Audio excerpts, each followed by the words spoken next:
Méditation et colère. Méditation et émotion.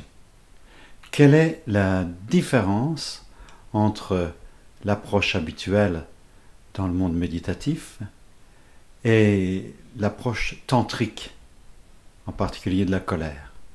Habituellement, on vous dit, la colère, les émotions, c'est quelque chose dont il faut se détacher, qu'il faut éviter.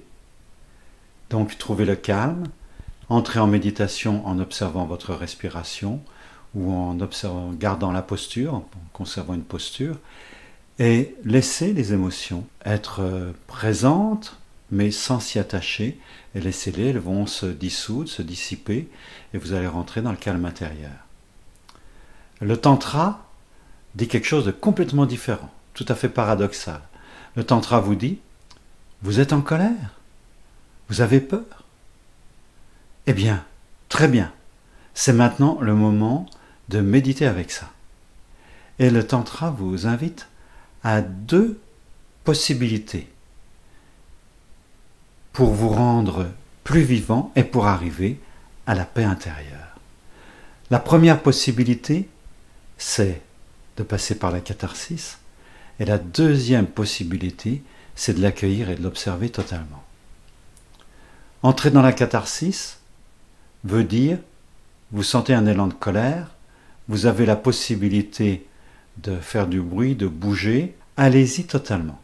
Laissez la colère vous animer, laissez le feu de la colère rentrer dans votre corps, dans tout votre être. Évidemment, une précaution, cela ne doit pas s'exprimer directement sur la personne ou la chose qui vous met en colère. C'est vraiment un travail de conscience.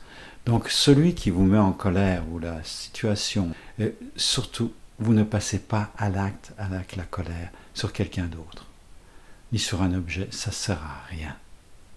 Il ne s'agit pas donc de passer à l'acte, il s'agit de gesticuler, de crier.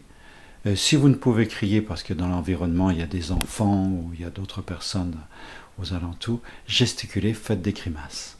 Et faites cela, n'importe quoi, charabia, faites cela pendant quelques minutes, et ensuite, asseyez-vous et observez, quand vous avez déchargé votre colère, comment votre corps est, toutes les vibrations à l'intérieur de vous, toute la vitalité qui est animée, et observez tranquillement combien tout redescend à l'intérieur de vous. Restez pendant au moins autant de temps que vous avez exprimé dans un état d'observation.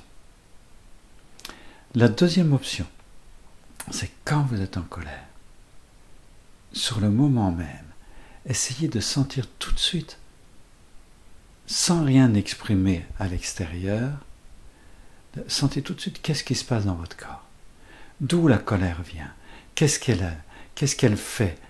Certainement, pour la colère, vous allez sentir que votre corps se redresse, qu'il y a quelque chose qui commence à bouger à l'intérieur. Et vous ne bougez pas, vous-même, vous ne bougez pas du tout. Vous êtes simple observation, absolue accueil et présence. Et là, en quelques minutes, il y a un miracle qui va se passer.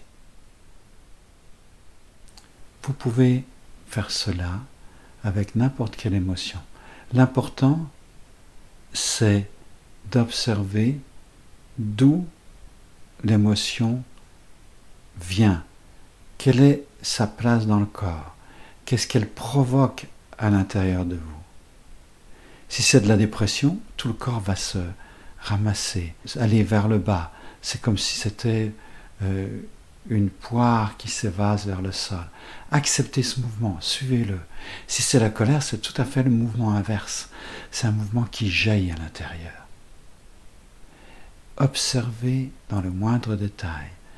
Vous pouvez utiliser votre mental pour caractériser, pour donner une explication sur ce qui se passe, pour la spécification.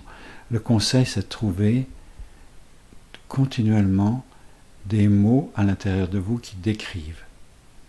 Et peu à peu, vous allez sentir ce que cela devient. Voilà. Et c'est à ce moment-là l'émotion, la colère en particulier, est un moyen pour avancer très vite dans la méditation. Essayez et vous verrez.